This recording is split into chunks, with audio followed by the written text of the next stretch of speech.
मैं अमित स्वागत करता हूं आपके अपने YouTube चैनल एक उम्मीद कोचिंग सेंटर। तो बहुत ही लंबे समय के वीडियो के बाद आज जो है finally class 10th chapter number first का आज पहला लेक्चर होगा। और यकीन मानिए आज से आपकी मैथ बहुत ही ज़बरदस्त होने वाली है, क्योंकि हमारा जो टारगेट है यूपी बोर्ड यानी जितने भी बोर्ड हैं जिसमें एनसीईआरटी चलती है, सभी बोर्ड्स ने क्लास 10 मैथ में 100 में 100 लाने की तैयारी है। तो इसी टारगेट के साथ हम अपनी क्लास को शुरू करेंगे। तो शुरू करने के पहले 2 लाइनों के साथ शुरू करना चाहेंगे इस क्लास को कि हो चुका आगाज रण का 100 में 100 फोड़ने की तैयारी है, कि हो चुका आगाज रण का 100 में 100 फोड़ने की तैयारी है, 100 में 100 फोड़ेगा वही जिसकी खतरनाक तैयारी है। तो आइए खतरनाक तैयारी को अंजाम देते हैं और आज के इस क्लास के पहले लेक्चर के साथ बेहतरीन ढंग से समझते हैं कि आखिर वास्तविक संख्याएं क्या होती हैं। यानी चैप्टर नंबर फर्स्ट में जो हमने पिछले वीडियो में जो है इसका बेसिक कवर किया है। इसके बाद हम यहाँ पे प्रश्नावली यानी इनका एक चैप्टर फ्लो हम देखेंगे कि चैप्टर किस प्रकार से किस चैप्टर में यानी कौन सी प्रश्नावली में क्या क्या चीज़ें इंपॉर्टेंट हैं। उसके बाद हम बाय वन यानी 1 बाय 1 आगे बढ़ते जाएंगे।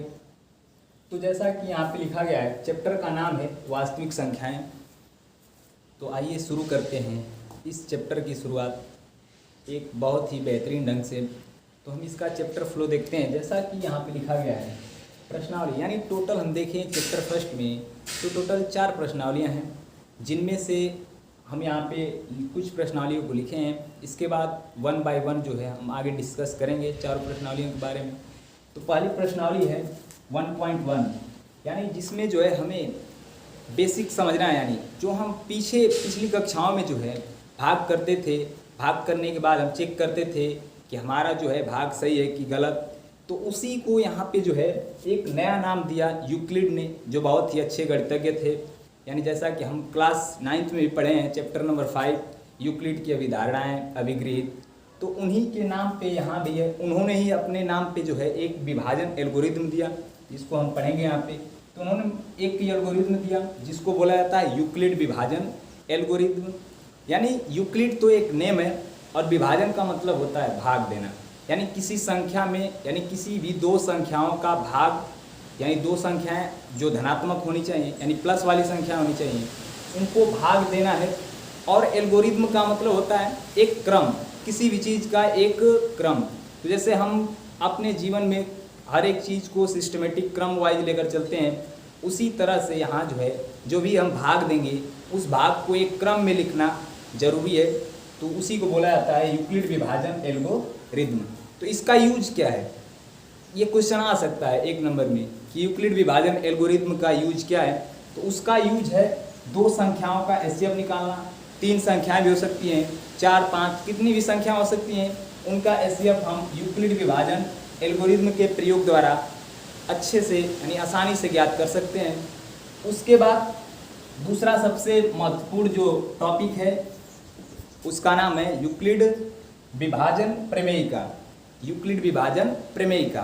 तो प्रमेयिका जैसे कि आप क्लास 9th में पढ़ के आए हैं, बहुत सारी प्रमेय पढ़े हैं। तो प्रमेय को हम सिद्ध नहीं कर सकते, यह एक ऐसा एक स्टेटमेंट होता है, कथन होता है, जिसके बारे में हम पढ़कर आगे के जो क्वेश्चंस हैं उनको सिद्ध करते हैं। तो इस वाले चैप्टर में यानी 1.1 में 2 तरह के क्वेश्चन आएंगे। पहला एचसीएफ निकालना रहेगा यूक्लिड विभाजन एल्गोरिदम द्वारा, दूसरा यूक्लिड विभाजन प्रमेयिका द्वारा जो है कथनों इसका कथन का यूज लेकर जो है आगे क्वेश्चन को सिद्ध करना होगा। जैसा कि आएगा सम पूर्णांक सिद्ध कीजिए, विषम पूर्णांक सिद्ध कीजिए, वर्ग के रूप का सिद्ध कीजिए, घन के रूप का सिद्ध कीजिए। तो इन सब बेसिक क्वेश्चंस को हम सॉल्व करेंगे और बहुत ही आसान चैप्टर है ये। और अच्छे से आप वीडियो को अंत तक देखते रहिए, यकीन मानिए आपको मैथ बहुत ही आसान लगने लगेगी। इसके बाद देखते हैं अगली प्रश्नावली जो है 1.2 है। इसमें पढ़ना है अंकगणित की आधारभूत प्रमेय। यानी इसका मतलब है हम अंकगणित के बारे में पढ़ेंगे। जैसे अंकों के बारे में पढ़ना रहता है, जिसमें हम अभाज्य गुणनखंड बहुत ही पिछली कक्षाओं से हम पढ़ते आ रहे हैं, क्लास 6, 7, 8, 9th में भी पढ़े हैं। उसमें जो है अभाज्य गुणनखंड करके हम एचसीएफ निकालेंगे, एलसीएम ज्ञात करेंगे। तो बस यही बेसिक प्रश्नावली है। उसके बाद 1.3 में जो है सिद्ध करने वाले सवाल हैं कि अपरिमेय सिद्ध कीजिए, और 1.4 में जो है हमें और जो है पढ़ना है शांत दशमलव, अशांत दशमलव, ये सब बारे में पढ़ना है। तो चलिए स्टार्ट करते हैं 1.1, और इसका जो है थोड़ा सा बेसिक लेंगे, उसके बाद क्वेश्चन पे आएंगे और अच्छे से आपको समझ में आएगा, इस बात की गारंटी मैं देता हूँ। तो आइए समझते हैं इसके पहले टॉपिक को, जो कि है यूक्लिड विभाजन एल्गोरिथम। ये होता क्या है तो हम देखेंगे बहुत ही छोटे से एग्जांपल्स के साथ। और यकीन मानिए आपको लगेगा कि ये तो क्या है, ये सर आप क्या बता दिए, ये तो हमने पहले ही सीखा है, लेकिन हमको पता नहीं था कि ये यूक्लिड विभाजन एल्गोरिथम होता है।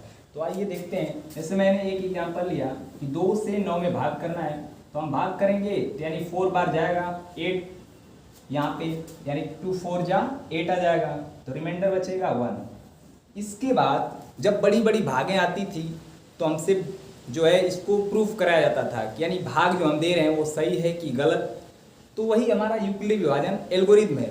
देखिए यहाँ पे जैसे हमें प्रूफ करना है कि जो हमने 2 से भाग किया है 9 में, यह जो है हमारा भाग सही है कि गलत। तो इसके लिए हम क्या करते थे कि जो भी जिससे भाग देना रहता था, यानी जिससे भाग दिया जाता था उसका और जितने बार भाग जाता था उन दोनों का हम गुणा करा देते थे, और उसके बाद जितना आता था उसको यानी जो भी शेष बचा है उसमें जोड़ देते थे।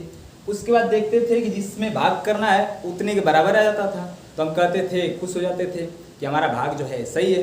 तो उसी प्रकार यहाँ पे तो इसको एक नाम दिया गया है, जिससे भाग दिया जाता है उसको बोलते हैं भाजक, और जिसमें भाग तो इसको एक नाम दिया गया है, यानी जिससे भाग दिया जाता है उसको बोलते हैं भाजक, और जितने बार भाग हमारी जाती है उसको हम बोलते हैं भागफल, यानी कितना मिला, कितने बार भाग गई, तो उसी को बोलते हैं भागफल।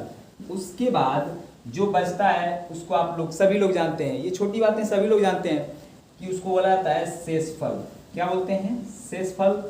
उसके बाद जिसमें यानी भाग दिया जाता है उसको बोला जाता है भाज्य, इसको हम बोलते हैं भाज्य। तो इसका मतलब अब यहीं से एक सूत्र बन गया, और वही जो सूत्र बना वही हमारा कहलाएगा यूक्लिड विभाजन एल्गोरिथम। तो देखिए, तो सूत्र बनता है कि भाजक गुणे भागफल प्लस का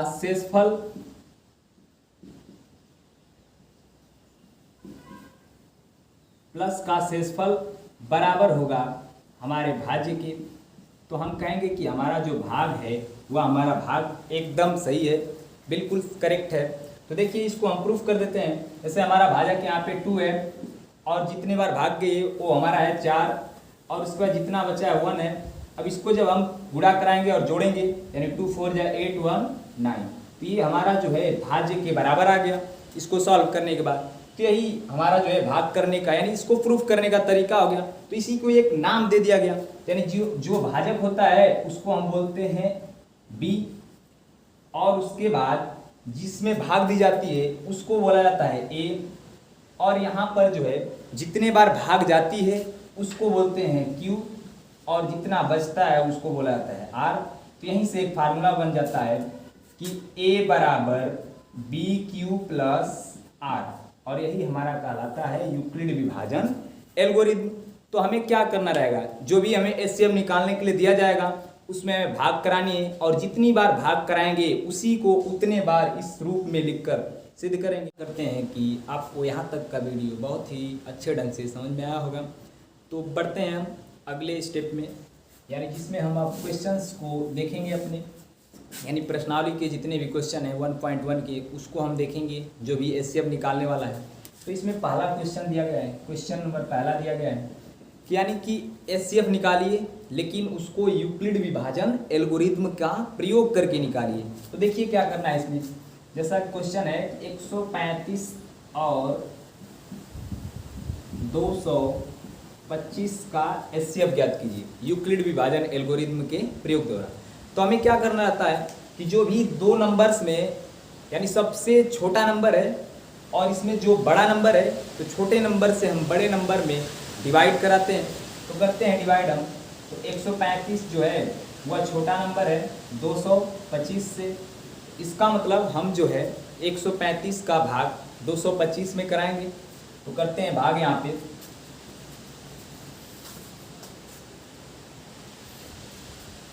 तो हमें जब टेबल ना याद हो, लंबी टेबल ना याद हो, तो हम जितनी टेबल याद है उतने में ही एडजस्टमेंट कर लेंगे। देखिए कैसे, बहुत ही शानदार ट्रिक के साथ हम बताते हैं इसको।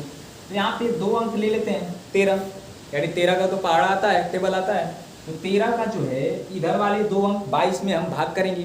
तो 13 का भाग जो 22 में है वह एक बार ही जाता है। तो इससे हमें पता चला कि जो 135 है इसका भी भाग जो है 225 में एक बार ही जा सकता है। ऐसा 100% नहीं होगा, लेकिन 99% में ऐसा जरूर होगा।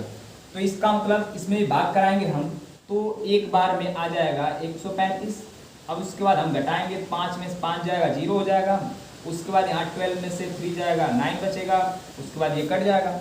अब क्या करना रहता है, जितना शेष बचा यानी तब तक भाग चलती जाएगी जब तक कि शेष 0 ना हो जाए। और भाग किससे करेंगे अब इस बार, तो जो शेष बचा उसका अब भाग कराएंगे, यानी उससे अब भाग करेंगे किसमें, जिससे पहले हम भाग किए थे। तो पहले भाग किए थे 135 से, तो 90 का अब 135 में भाग करेंगे। तो यहाँ भी देखिए हमें 90 का टेबल याद नहीं है, तो हम क्या करेंगे, इसका एक अंक 9 लेंगे और यहाँ पे 2 अंक लेंगे 13, क्योंकि 9 का 13 में भाग जाएगा। तो देख रहे हैं यहाँ पे कि एक बार ही भाग जा रहा है। तो इसका मतलब 90 का भी 135 में भाग जो है एक बार जाएगा। तो यहाँ 90 आएगा, उसके बाद माइनस करेंगे तो 5 और 13 में से 9 जाएगा 4, और यहाँ पे फिर जो है रिमाइंडर 45 बच गया, पूरा नहीं कटा। फिर क्या करेंगे, इस 45 से जो है 90 में भाग कराएंगे। तो 45 का जो है 2 बार में भाग 90 में पूरा चला जाएगा। तो इसका मतलब जिस नंबर ने सबसे लास्ट में पूरे को काट दिया, इसका मतलब वही हमारा एचसीएफ हो जाता है। तो यहाँ पर जो हमारा एचसीएफ होगा वह होगा 45। तो अब इतना जो है हमारा आंसर नहीं है, ये तो हमारा रफ का कार्य है। लेकिन जो पेपर में हमें लिखना है वो लिखना रहता है इसका स्टेप, कितने बार हमने भाग किया। तो एक बार यहाँ पर भाग किए, और एक बार यहाँ पर भाग किए, और एक बार सबसे लास्ट में, यानी 3 बार भाग किए। तो उसी को एक चरण के रूप में लिखा जाता है। तो उसको हम लिखते हैं यहाँ पे चरण के रूप में। तो चरण 1, चरण 2, यानी जो एल्गोरिथम है, एल्गोरिथम का मतलब ही है क्रम वाइज लिखना, यानी जितने बार भाग दे रहे हैं हम उसको क्रम वाइज लिखना। तो यहाँ पे हम लिखते हैं उसके क्रम को। तो इसमें हमारा जो चरण हो जाएगा, तो पहला चरण होगा, यानी वही वाला हमारा सूत्र आएगा कि A बराबर BQ प्लस R। यहाँ पर A क्या होता है हमारा, जिसमें भाग दिया है हम उसे बोलते हैं A, और जिससे भाग दिया है उसको बोलते हैं B, और जितने बार भाग किए उसको बोलते हैं Q, और जितना बचता है शेष उसको बोलते हैं R। तो यहाँ पे भाग 225 बार, यानी 225 में गई है। उसके बाद जिसमें गई है उसको तो हम बोलेंगे A, यानी जिसमें भाग दिया गया उसको हम बोलेंगे A। तो A का मान है यहाँ पे 225। उसके बाद जो है 135 से हमने भाग दिया है और भाग हमारा एक बार गया है, और शेष बचा है यहाँ पे 90। तो यहाँ पे ये पहला चरण हो गया। अब सेकेंड, बस इसी तरह दूसरा चरण हम लिखेंगे। तो इस बार जो हमारा A का मान है 135 है, और उसके बाद जो है यहाँ पर हमने भाग जो दिया है वो 90 से भाग दिया है और एक बार भाग गया है, और उसके बाद बचा है यहाँ पे 45। तो ये दूसरा चरण हो गया। अब थर्ड चरण क्या होगा, यहाँ पर जो है A का मान हमारा 90 है, तो 90 यहाँ पे आ जाएगा, और बराबर में यहाँ पे B का मान है 45, और भाग जो गई है वो है 2 बार, और शेष यहाँ पे 0 बचा है। जब शेष 0 हो जाएगा तभी हमारा एचसीएफ निकलेगा। तो शेष 0 किसने किया, 45 ने। तो इसका मतलब इसका एचसीएफ जो होगा हमारा 45 एचसीएफ होगा। तो ये हमारा फाइनल आंसर होगा। तो ये काम हमको रफ में करना है। उसके बाद फेयर में, यानी जो भी हमें मिलेगा, यानी जो कॉपी मिलेगी उसको जो है यहाँ पे करना है, और ये सारा का सारा काम रफ में करना है। तो आशा करता हूँ कि आपको यह जो तरीका था बेहद ही समझ में आया होगा। थोड़ा सा बड़ा इसलिए लग रहा है क्योंकि इसको समझाना पड़ रहा है, लेकिन जब आप एक बार 2 बार प्रैक्टिस करेंगे तो ये बहुत ही आसानी से आप समझ जाएंगे। तो आशा करता हूँ आपको यह सेशन बहुत ही अच्छा लगा होगा, और वीडियो ज़्यादा लंबा ना हो, जिससे आपको पढ़ने में ज़्यादा दिक्कत ना हो। इसके लिए इस सेशन को यहीं तक रखेंगे। इसके बाद जो है आगे के सेशन में इसको हम कंटिन्यू करेंगे पार्ट 2 में। तो तो यकीन करता हूँ, तो उम्मीद करता हूँ कि आपको जो है यह वीडियो बहुत ही अच्छा लगा होगा। तो अपने दोस्तों और जितने भी आपके फ्रेंड्स हैं, यानी जो भी आपके रिलेटिव्स हैं, उन सबको यह वीडियो ज़्यादा से ज़्यादा शेयर कीजिए। और चैनल पे न्यू हैं तो चैनल को सब्सक्राइब कीजिए, लाइक कीजिए। और मैं आज के इस वीडियो का जो टारगेट रखता हूँ व्यूज़ का, वो है हमारा 500। तो ज़्यादा से ज़्यादा दोस्तों तक इस वीडियो को शेयर कीजिए और आप भी पढ़िए और दूसरों को भी सिखाइए। थैंक यू, धन्यवाद।